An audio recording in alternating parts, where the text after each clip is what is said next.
Hi everyone, this is Dr. Raquel Butler from Integrated Veterinary Therapeutics. And Sophie Vandenberg from Equine Postulate. And we welcome you to the Equine Functional Posture Podcast, your ultimate source for insights into the influence of functional posture on biomechanics, health, and overall well-being of horses. Whether you're a seasoned equestrian, an equine professional, or simply a horse enthusiast, this podcast is designed to help you understand the critical aspects of functional posture. Tune in each week as we discuss practical tips, delve into expert interviews, and explore the latest research in the impact of functional posture on equine anatomy, physiology, movement, and more. Let's create a world where we empower our horses to be in a mental, emotional, and physical balance.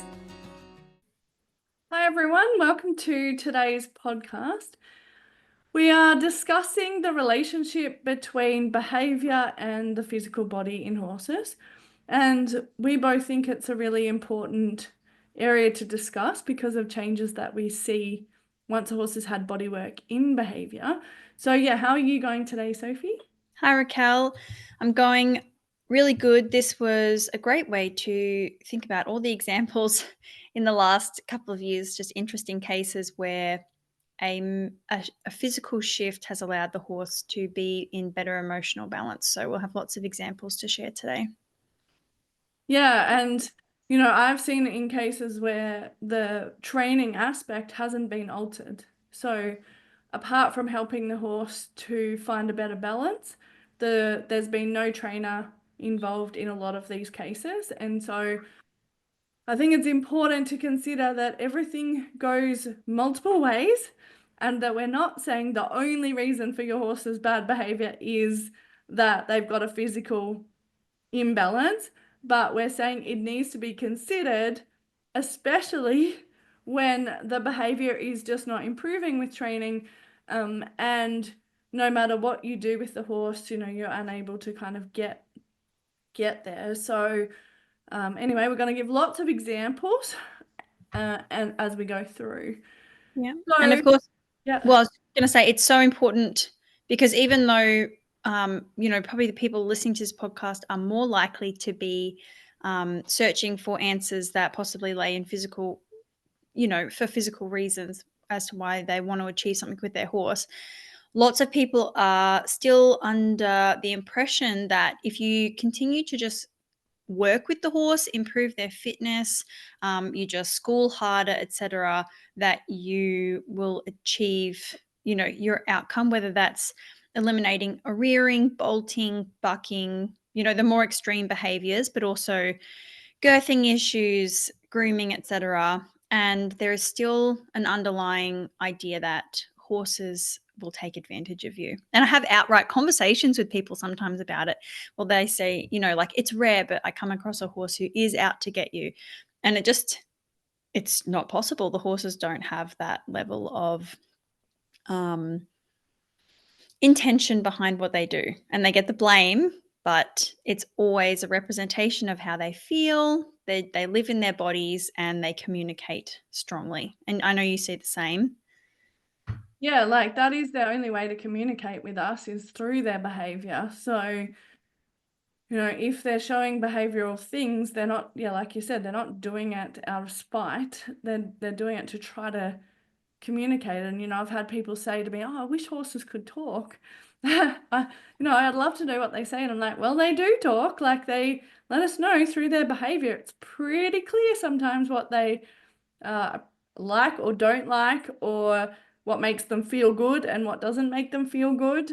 And yeah, one of the reasons that some behavioral things come about is the manifestation of that physical dysfunction in the body and how that makes them feel. Like I don't know about you, but like when I had a really sore back, Brett said to me, what is wrong with you? Why are you so cranky today?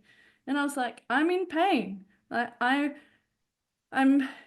struggling to cope with my physical body. I'm in pain and it's making me really cranky. And I'm sure anyone who's experienced chronic pain can relate to how it's affected their emotions and their behavior, and how they kind of go about their life and how they compensate for that. So yeah, we need to kind of recognize that by the time we're seeing that behavior, it's a result of like lots of aspects, isn't it?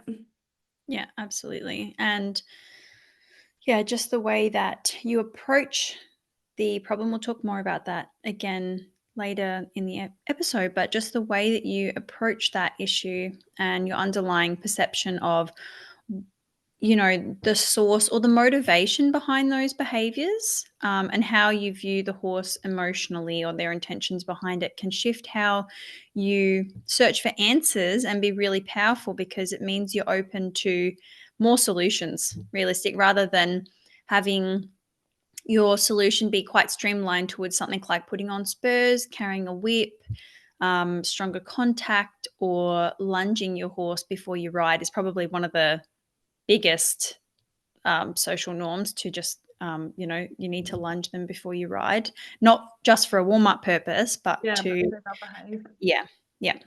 And often we did talk about the fact that if the horse isn't showing lameness, often the physical body is the last consideration, because it's very it's sometimes very difficult to define a lameness from a horse who simply has dysfunctional posture or dysfunctional movement. And so you could say, oh, but he's not lame. And you could be doing your due diligence and having assessments, lameness workups, etc., and not be finding a diagnosis or a resolution. That's a hard spot to be if you've got a horse like that Yeah. too. Yeah, definitely. And I've had many people come to me who've, been to trainers, vets, they've gone through a really challenging process to maybe try to get to the bottom of some behavior. And, once we actually get that body into a functional kind of state, the behavior goes. So sometimes there is a pinpoint area, that we can find. And sometimes it's just the fact that they're really struggling with their balance. And I think one thing I would highlight is that one of the most important things for horses to feel is to feel safe. And the most important aspect of a horse feeling safe is their ability to control their physical body, because horses need to be able to respond to their environment. They need to be able to, in a wild situation, they need to be able to respond to the like herd dynamics. They need to be able to respond to, if there's danger, and or as they're moving over different surfaces, they need to be able to respond to a change in surface. So the better that their body is able to function, then the more they're able to adapt to all of those environmental changes. And now in domestication, that includes their ability to respond and adapt to what we're asking them to do. Yeah. And the exercises, whether it's from um, a training perspective, like we're asking them like to move their hind leg. And, I've had an example where I've seen horses, they do all the things that they are. So they yield their hindquarters, they yield their shoulder. They're like amazingly trained, and they actually it's kind of the opposite to what we're talking about. But they're doing all the things really well. But then when I've slowed the horse down and asked them, can you actually step with that hind leg in a balanced way, a slow and controlled way, and a biomechanically correct way? All of a sudden, they're like, actually, no, I can't do that. And so they'll stop, um, or they'll like have to kind of push on you a little bit because they can't hold their balance. So they'll kind of have to move, or they'll stop. And those horses are usually really well behaved, actually. Um, but yeah, when you start to ask them the question, like, can you do this in a balanced way, a slow, controlled way, a mindful way, and a biomechanically correct way, all of a sudden the answer is very different. Yeah. So they're the things that we need to, we can look at from the other side where the horse is actually not displaying the behaviors. They're actually really well behaved, but they've learnt to be really well behaved, and that's the only thing that gets them the relief of pressure is to be well behaved. Yeah. So just because your horse is well behaved doesn't mean they don't have That's physical pain or problem or exactly. restrictions. Yeah.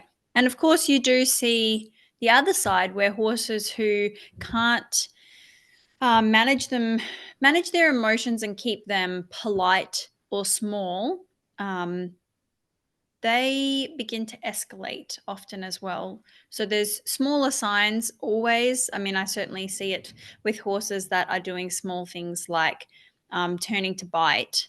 You know, when you go to pop your hands on, they've already sometimes stamped their foot, they've swished their tail, they've either stared off into space or they've put their ears back at you or they've swung around to really investigate. You know, there's so many things that come before what you would even describe as a general undesirable behavior, but they also escalate. And that's when you see a lot of behaviors that are dangerous, and that's just undesirable for the horse and for the person as well. It means people aren't safe. Yeah, Yeah. and your service providers as well. You know, your farriers, your vets, trainers, body workers, and stuff. They're not safe either, which is important. Yeah. And I think, so just also coming back to that other side of it, if you're dealing with your horses in a very mindful, calm, centered, grounded way, then I think you can um, allow them to find better comfort and balance within their body. So, so with the trainers who are very mindful, I've seen transformations in horses' bodies through that type of training. And so you can have a big influence on the physical body through that access. Um, but when we're asking them, like what you said, when we're asking them things to do specific things and the pressure is, like I need you to do this thing. Maybe it's pick up their feet for the farrier, like you said. Um, and yeah, they're consistently difficult. Yeah, relaxation and kindness and mindfulness will help in that situation. But if there's actually a physical restriction in the thoracic, a quicker way to deal with it is going to be getting the thoracic comfortable. Like over time, relaxation and will release that brace and perhaps make a complete physical change. But if you can address that underlying physical restriction, then you can get, often a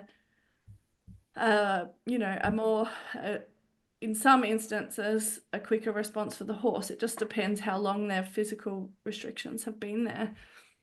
So we have quite a lot of examples that we've both experienced through our body work sessions and seen, massive transformations in behavior. So, one of them that we were going to talk about is rearing. So do you want to start off with an example of a horse that you had that was rearing? Yeah. So I was seeing a horse for the first time, and they were chronically rearing when they were being asked to go into a trot. And so it was just a case where the owner had lost a lot of confidence and the horse had gone to a trainer, and the trainer had said, I think maybe your horse has some physical issues because it's not resolving, and I think you should have a vet evaluation. And that particular horse, she had booked the horse in, and I happened to be in her area, so I'd just seen the horse beforehand, and it wasn't anything crazy, just the fact that a bodywork session focusing on around the chest and the abdominals, and other things make a difference to the owner doing the exercises, but there was no more rearing after that. Yep. Yep. Complete resolution. And of course, that's one case. You're not saying like you're going to come out and fix every horse's rearing cases, but as an example of an instance where dealing with physical restriction, a huge amount of ropiness along the pectorals, and a massive, when you ask questions, the owner giving evidence that yes, the horse loathes being girthed, Doesn't Yeah. like when I'm doing up the belly straps on the rug, doesn't like having the chest straps done up on the rug, doesn't like being groomed there, all these kind of things. Just striking off into the trot was obviously something the horse said, this is a time this issue comes to a head and I cannot continue to behave without, an extreme response. And so working through that and just giving them very small moves to do on it, the horse doesn't rear anymore. Yeah. Yeah, and I think, for me, rearing is often a thoracic sling dysfunction. Like the horses that I've seen that rear, so I have a lot of examples, but one horse recently came back to its old owner. He has very crooked forelimbs, and he was rearing, and he'd been through to the vets, the trainers, they'd done everything, but not looked down the path of bodywork. And when he came back to me, so I knew the horse before he went, he has very crooked limbs. So when he came back to me, his thoracic, his wither was so restricted. I'm like, he's got nowhere else to go. And then you put a saddle on that, like you said, showing other signs like girthiness and things. Like he just couldn't use his body to move. So if a horse is unable to go forward, like from a training perspective, people will say rearing is a lack of forward. But yeah, I would say, okay, that's fine. Some horses will rear as a response behaviorally, but we also need to look at their ability to go forward. And the thoracic sling can really become the brakes in those situations. I had another horse who had kissing spine and scapular instability. I've had this a couple of times. And every time that the scapula would get unstable, they hated it. They hated that feeling of instability. And so they'd rear. And at one point, he became very dangerous, like to the owner. And we had to come up with different ways to help him because every time he'd feel that, it was getting more and more, his behaviors were actually becoming more and more dramatic.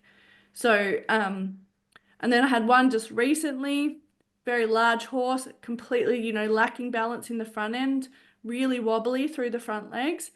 And as we walked him down the hill, you could see he was starting to try and bite his owner. He was like a sharky behind his owner, and you could just see he was ready to explode at any moment. And that's how she would describe him, like his behavior, had become explosive, whereas before he used to be really lovely. And it was after he'd gone to a trainer, but then one treatment, in the second treatment, he still had some of the instability. Now, there was no training aspects to this. It was all addressing his posture. I'd given her some postural exercises. And watch him walk down the hill, there was still a bit of instability, but because we'd improved his balance and his limb awareness, I watched his brain go, oh, I feel a little bit unstable, but I'm okay because I can balance myself.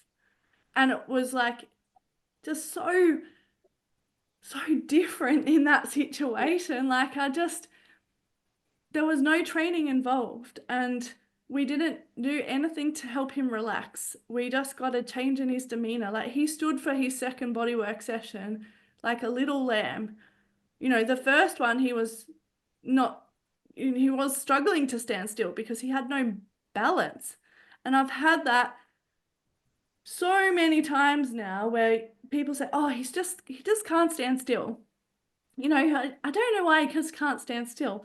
It's like he cannot balance himself, like to actually hold himself there. Yeah. And I'll just share one more and then we'll move on to some other things. But I have to talk about this horse today that I saw because he's an 18-year-old thoroughbred. Okay. So 18 years he has had this behavior. Well, not 18 years, but since she got him, he was explosive. Now she's done all the behavioral stuff. So by the time that I saw him, I could actually put my hands on him. And he was pretty pleasant. She's witnessed all the extremes of his behavior and done a lot of work with relaxation and everything. But when I looked at his body, it was like his whole body had a twist. His head was completely crooked. His pelvis hasn't, both sides of his pelvis are different.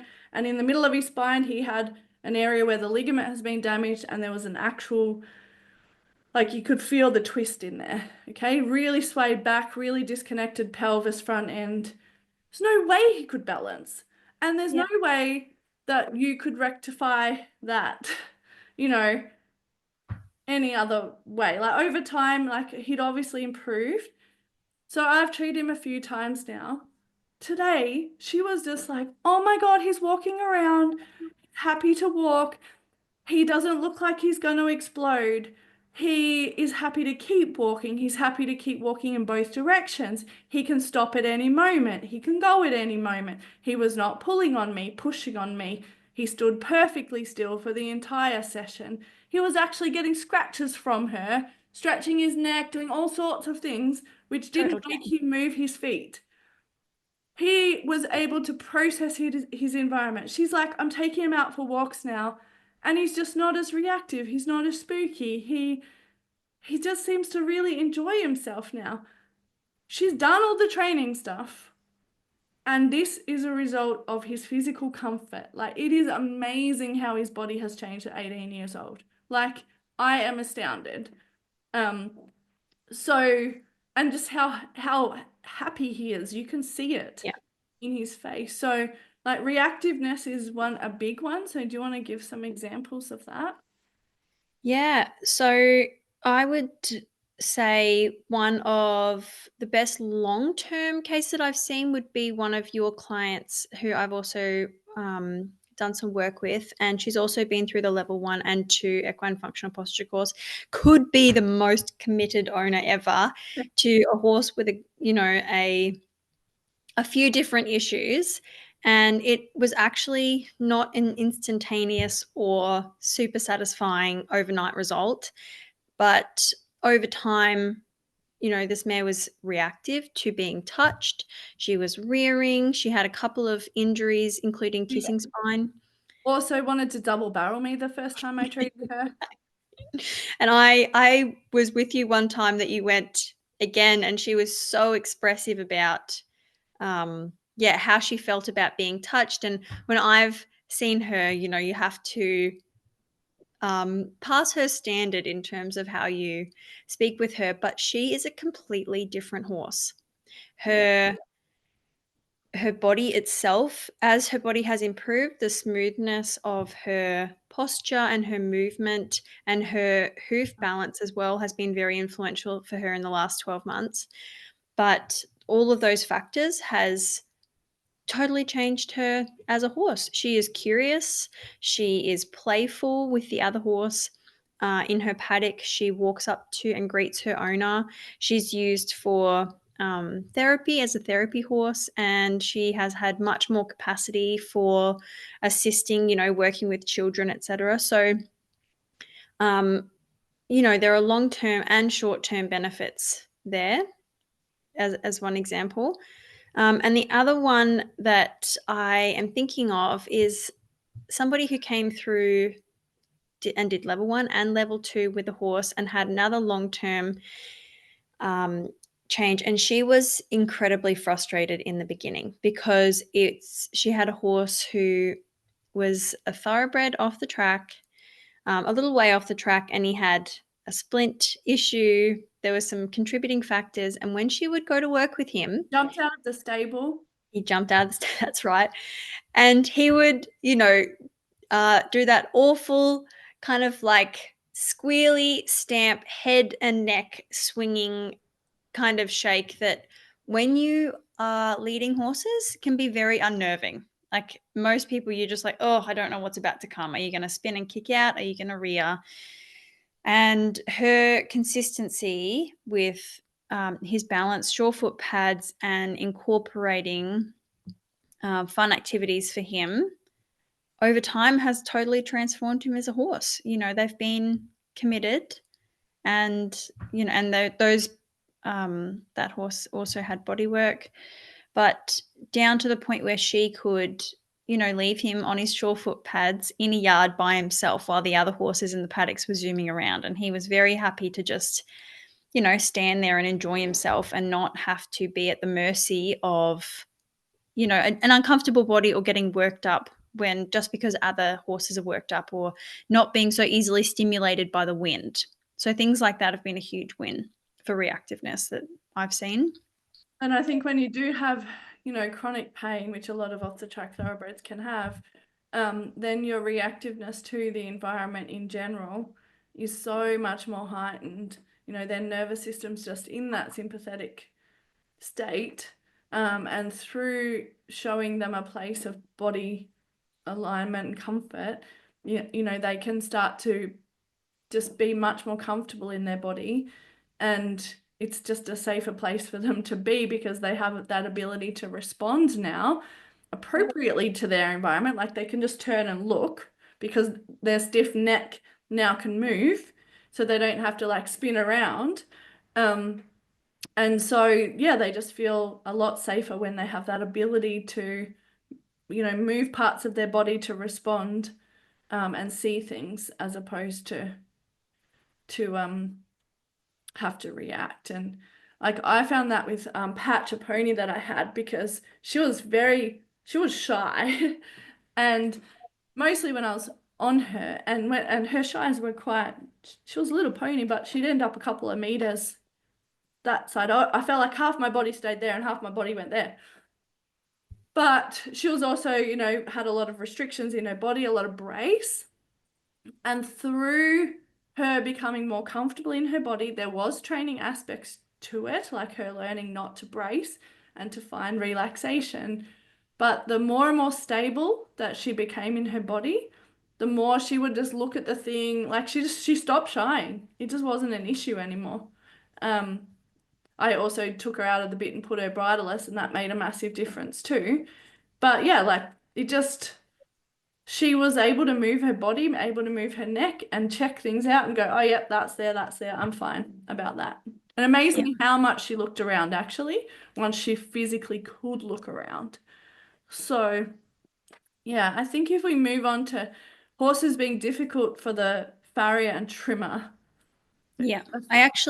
I'm just going to talk about going into farrier and trimmer, an example that I had been thinking about for reactiveness, and that was actually for a foal who had a tight rib cage and a sore tummy. So this foal was on a dry lot and was eating just, this last year was a quarter horse foal.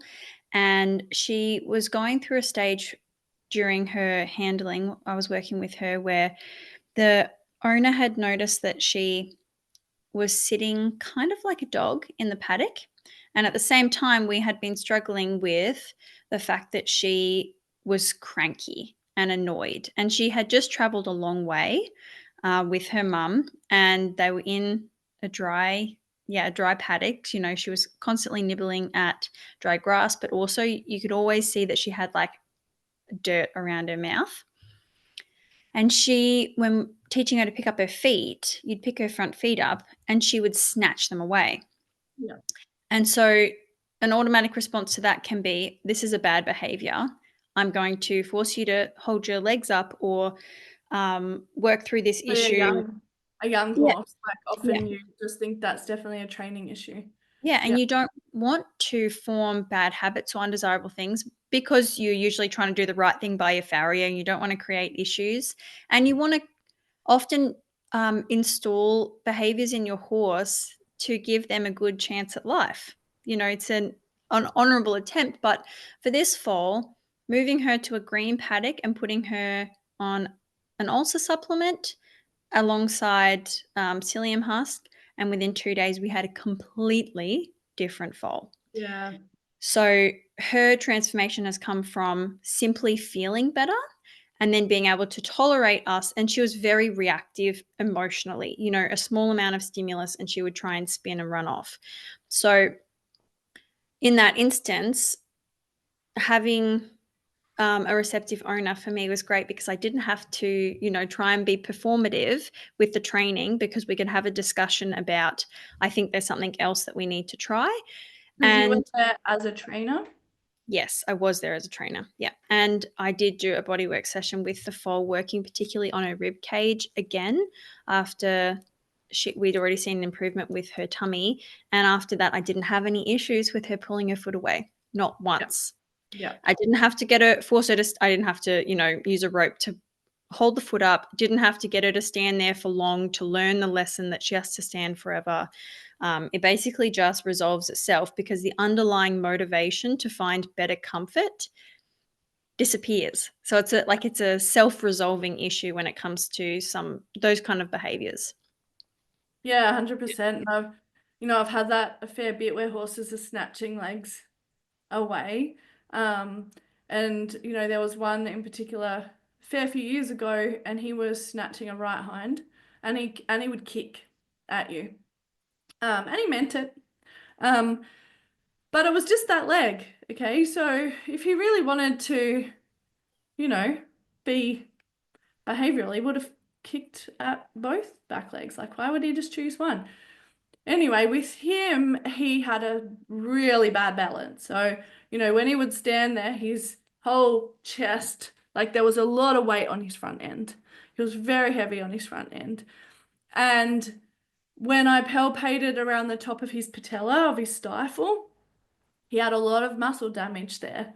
So, you imagine um, picking up a horse's leg where like the muscles that are attaching to the patella are really not comfortable, and then you flex the stifle, which like puts tension, or you try to take the leg back, which puts tension. And this is just one example. Like them struggling with these things can be multiple reasons, but this is one area that I look at when a horse is struggling to take the leg back or kicking, is the top of the patella. And after releasing that, he stopped kicking. He'd been kicking for a long time, like every time that he had his feet done. So, but as soon as that was comfortable, and then obviously did have to show him that, like, here it is comfortable now. So, like, just flex and extended his leg. And he's not the type of horse that just because I did that, he would go, oh, I'm not going to kick you anymore. Like, he'll still do it today. I've treated him now for years. And if that gets tight, he will still kick at me. But he doesn't do it when he's comfortable. So, and we've worked a lot with his posture. The owner's worked a hell of a lot with his posture over the time, and yeah, massive difference Yeah. Yeah. with that. So I think whenever you've got a horse that's like struggling for the farrow, kicking out, you need to consider comfort in that leg, comfort in the area that controls that leg, and then their ability to balance on the other three legs, because sometimes it's a problem with the other legs, or it's an overall balance issue. So, Yeah. which takes us into balance issues. And balance issues, there are many. I mean, there's lots of ways that loss of balance shows up. Everything from, I think I've said it in an episode before, a horse where the owner was actually really annoyed. She thought that he really didn't care about where he placed his feet, and he often stood on her, and he stood on me during that session. And I thought he looked like a daddy long leg spider. That's how spread out his legs were. And he would find himself in a position where he was totally discombobulated, and it would have been hard to pick up one leg and balance on the other three to adjust himself. Like he would get stuck in a spot. So even simple things like that. But one example I'm thinking of is a pony who had been purchased as a riding pony for somebody's kids, and I went out there and she said, this horse is totally not suitable for my kids, but you know while you're here, can you have spend some time with her? And so she had in one of the most exaggerated drop thoracic slings that I've ever seen. It was like, a great big, yeah, just the base of her neck basically tied into her sternum, like a great big drop through. And when you went to lead her, if you tried to turn her into you or away from you, she would just ram you with her shoulder. And Yeah. I couldn't hold her up. And it obviously is something that is dangerous for the owner. And she'd also, if you tried to put, yeah, very, and if you or a kid, and when you asked her, like, you can't lean on me like that, can you hold yourself up?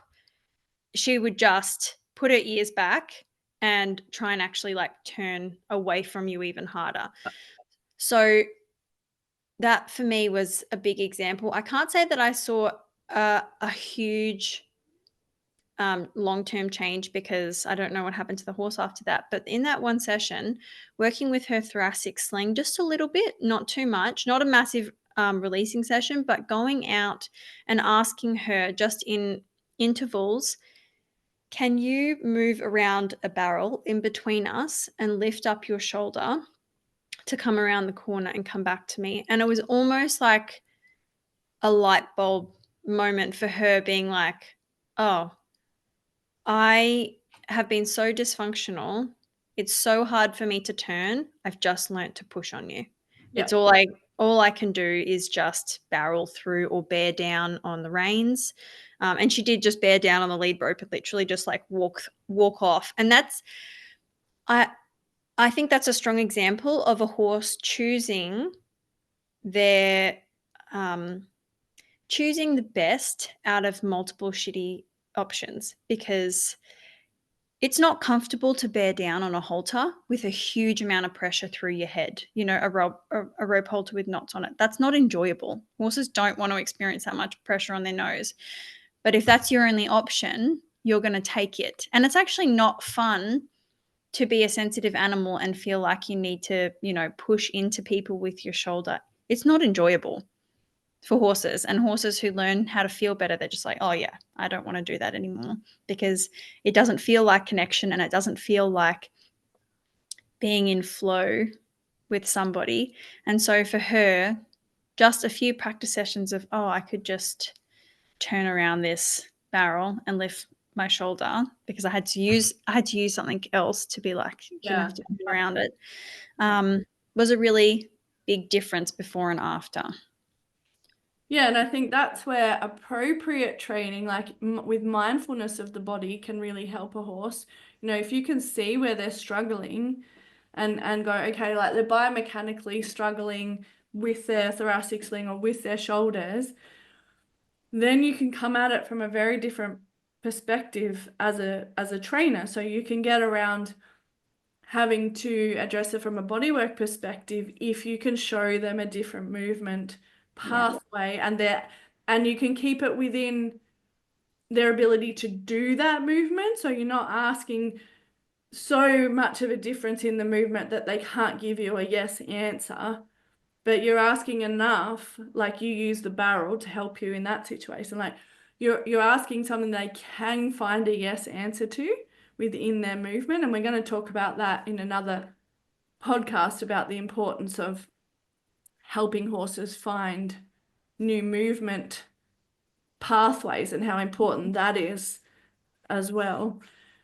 Yeah, I had a horse that he was so pushy on the ground. So it's a client's horse, and he'd literally just like, and I've had this happen with lots of horses, but this particular horse, he literally like go like a board, and then you couldn't pull him up from the grass. So you just think, oh, he's just a horse that loves grass. You couldn't pull him up from the grass, and you couldn't stop him. Wherever he was deciding to go, that's where you were heading. And unless you were really, really grounded, and ready to just ground yourself. But whenever I would work with his neck, so he had a really stiff neck, and at times it had caused forelimb lameness. So that's how much stuff he had going on in his neck. But whenever we'd get his neck softer, more mobile, improved range of motion, you could stop him. He could stop. He just he then had that ability to have that change ability within his body, so that he could respond to the pressure of, can you please stop in the halter?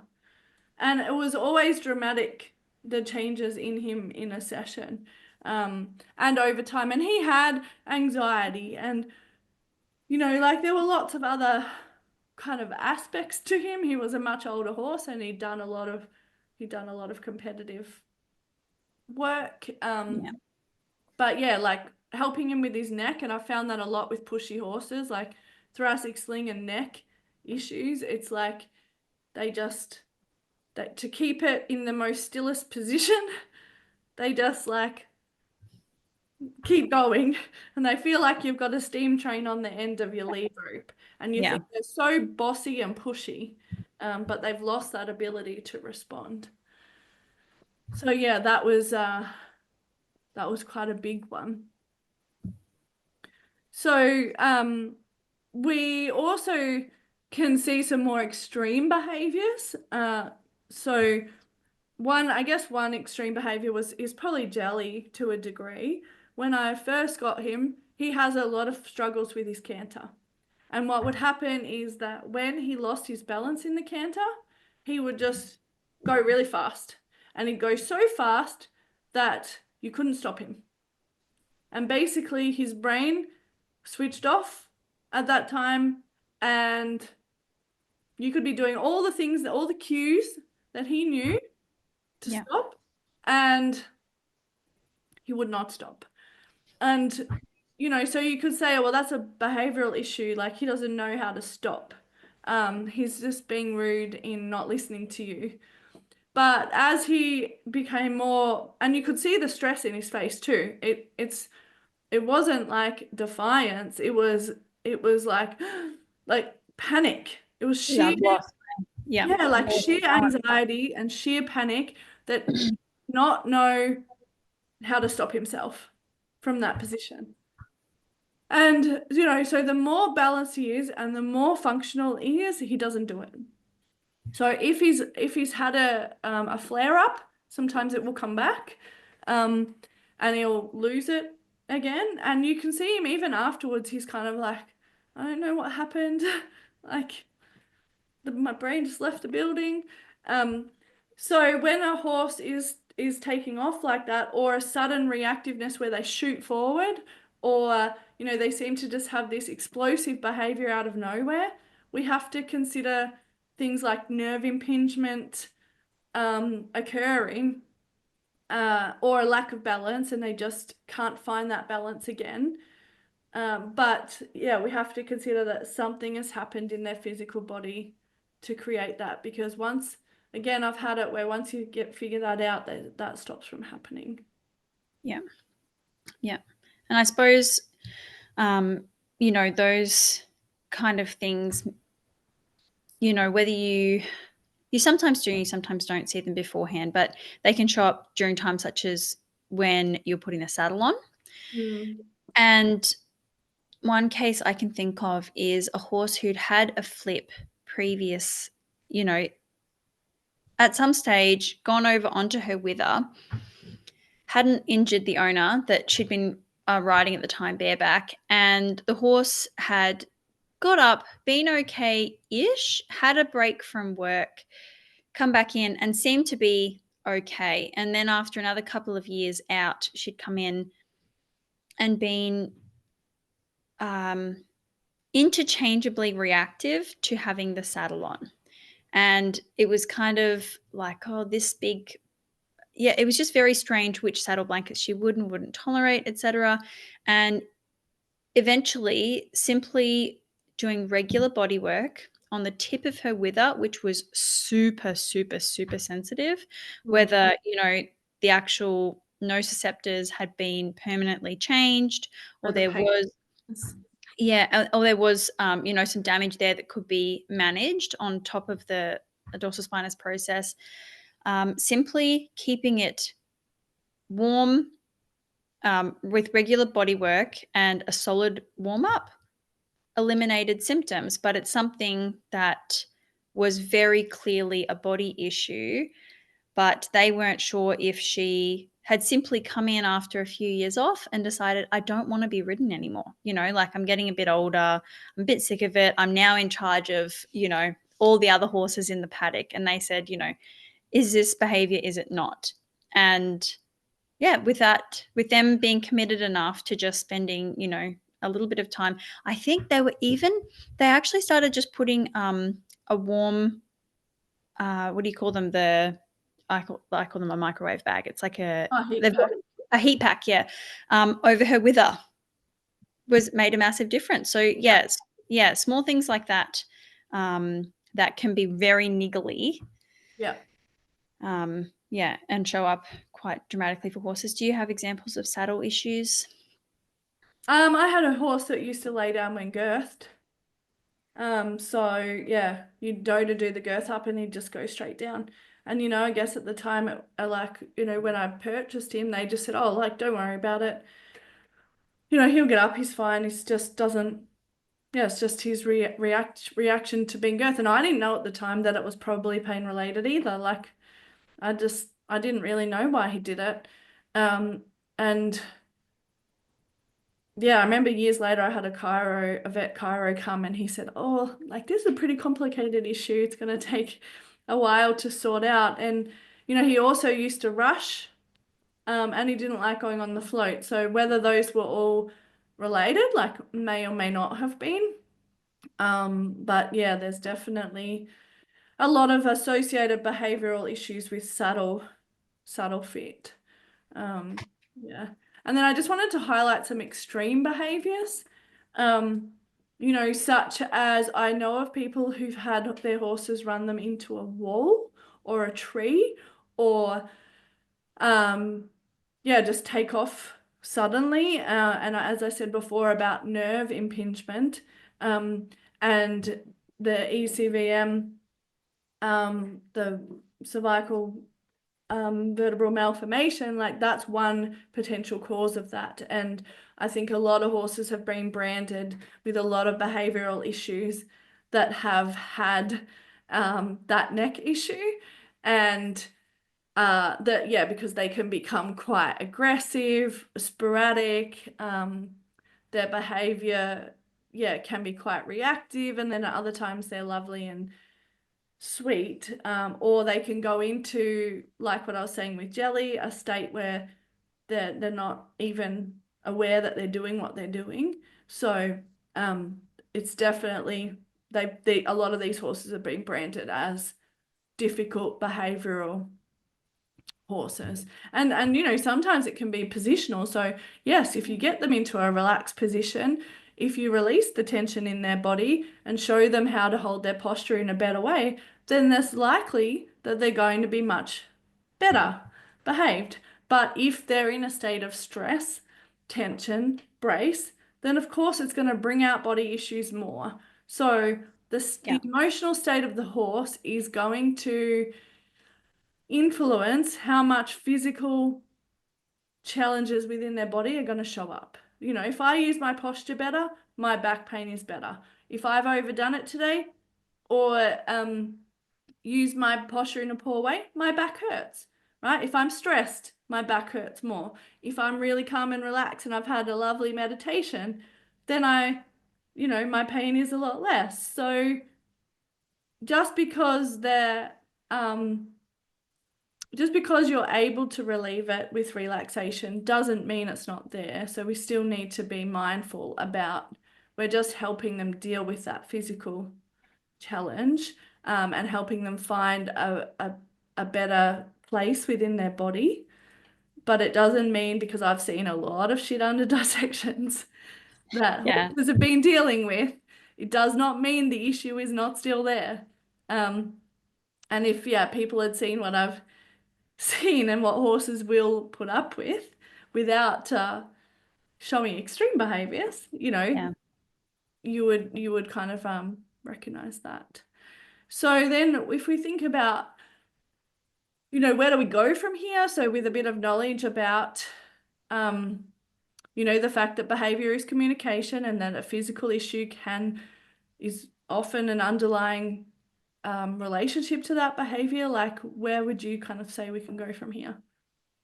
Um, I would say that Yvette is still a good place to go and to consult. You have there's loads of body workers around now looking for a qualified body worker to assist you alongside your vet if you're seeing these dramatic behaviors. Um, Another one is to read the Sue Dyson ethogram. It's very valuable. It's Like, what is it? 24 pain behaviors in ridden horses? Yeah, yep, a ridden horse ethogram. So it has to do with looking at a ridden horse and quantifying whether or not these behaviors are present over a 5 to 10 minute period, and saying that I think it's 8, 6, or 6 or 8 of these behaviors are present, it's very likely the horse has pain present. And when I refreshed reading through it before, I was reminded that, there are other things in there that aren't just what we've spoken about today Yeah. in terms of big behaviors. It includes having a blank stare for more than 5 seconds, tail swishing, having a slow gait, which is often described as laziness. And that's another one where you would just often put spurs on or send them to a trainer or say, we just need more fitness. Yeah. So do more work. Stumbling is another one on there. Horses that um, tip their head to the side, or they just move their head up and down inconsistently through a gait. There's lots of things on there that are small, and the bigger ones like rearing, bolting, bucking. But in terms of reframing how you consider issues, understanding that it's all information and having grace for yourself and not criticizing the horse and not criticizing yourself while you are looking for information and simply being on the journey of getting to a better outcome, I would say, is very empowering and brings you a lot less stress. Yeah. And the number of times people do blame themselves, like I saw a lady yesterday and her horse was refusing jumps, and she thought that, maybe she was causing the horse to refuse the jumps the way that she was riding the horse. But she's had this horse for a long time, and her trainer told her that the horse was just pulling her leg, basically. And I watched the horse come down a small hill and it couldn't stabilize her front legs, so that was one part of it. But it's like, and I could tell she was a super honest horse. She's not, why would she stop at jumps when she'd been jumping successfully for quite a period of time? Like, horses just don't decide, oh, today I'm just gonna be annoying. There always is a reason for that behavior. And like you said, just taking it as information and communication, and then investigating it until you find the answer, um, and not just accepting it as a training issue. So it's been a bit of a long one, but in summary, I mean, I think that just kind of sums it up there, that horses don't don't tend to lie. They're in the moment and they communicate with their behavior. And sometimes there has been emotional trauma and they have had bad experiences that have led to that behavior. We're not discounting that. We're just saying consider the physical as a potential underlying cause for behavior. Yeah, definitely. And that training should always consider the physical balance and the biomechanics of the horse, because at the end of the day, we're training to have animals that are sound and have longevity in their career. So you want to be training for the horse always, regardless of what discipline you're in. And it can be done because we've seen it. And there are good examples across the industry of people that have a lot of respect for their horse's body in the way that they train. And also that, the nervous system often needs more time to respond than what we give it. So slow training and giving the horse time in the moment to respond to what you're asking of them, especially in horses that have dysfunction or physical issues. They just need some more time than what you're usually hoping to get an answer from them in, Yeah. generally. And I think if you can recognize those underlying postural and biomechanical challenges, like doing our equine functional posture course really helps with that, then you can often pick things up before it becomes a behavioral issue as well. So if you can start to recognize that they're twisting their back leg a little bit, or maybe when they take off, like I'm just going to use jumping as an example, but they throw themselves over the jump a little bit instead of kind of lifting themselves over. Like, if you can start to recognize those changes in their biomechanics and the way they're moving, the way they're standing, you're going to avoid it becoming a behavioral problem Yeah. because you're going to be picking it up earlier. So I think training your eye which is a big part of the equine functional posture course, to recognize the things that lead to these behaviors, is really important. So awesome. Anything else you want to sign off with? No, just that I do think it's possible for owners to have this information.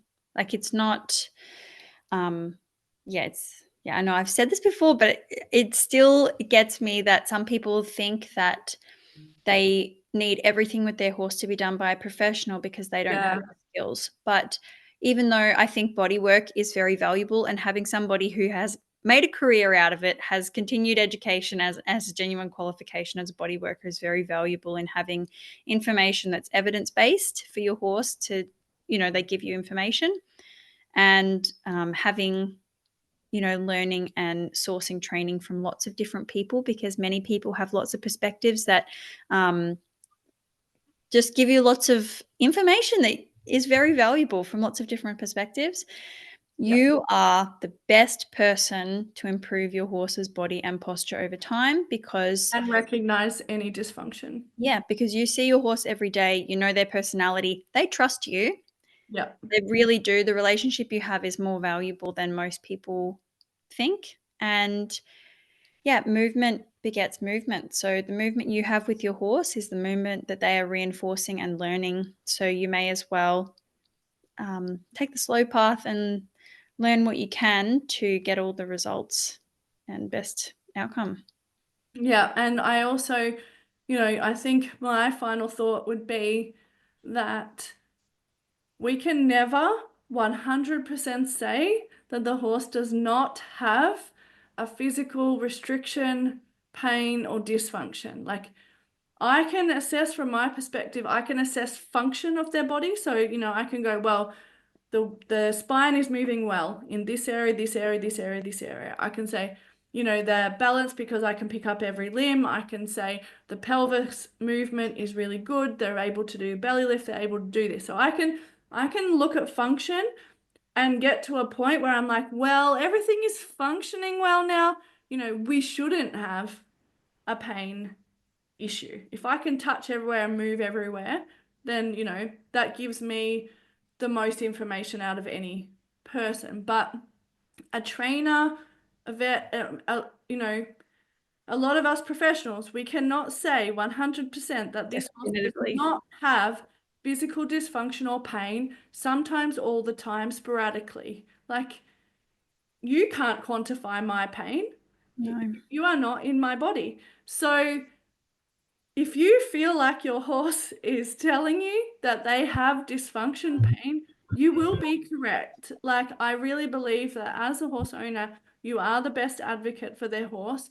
And it is very rare that I will go and see a horse that's been seen by a lot of people, but the owner still feels like there's something there. It is extremely rare for me to find nothing and, not be able to prove that that what the owner feels is happening, and usually I can repeat that behavior by what I find, so, or the behavior diminishes once I've treated the issue. So trust your instincts, trust your horse. Yep. All right, so we have a webinar coming up about this in a few weeks, about this relationship. So we're going to talk about this much further then, and also leading into our functional posture course coming up in the middle of June. So watch out for the opportunity to sign up for that webinar, and then be on that webinar so you can sign up to the equine functional posture course. But otherwise, thank you so much for joining myself, Dr. Raquel Butler, and Sophie Vandenberg in today's podcast. Enjoy your horse time. Please subscribe to this podcast so that you don't miss our weekly episodes. And we'd love if you give us a 5-star rating so that we can share more valuable insights and hopefully see you in the next equine functional posture course. And we'll see you in the next exciting episode.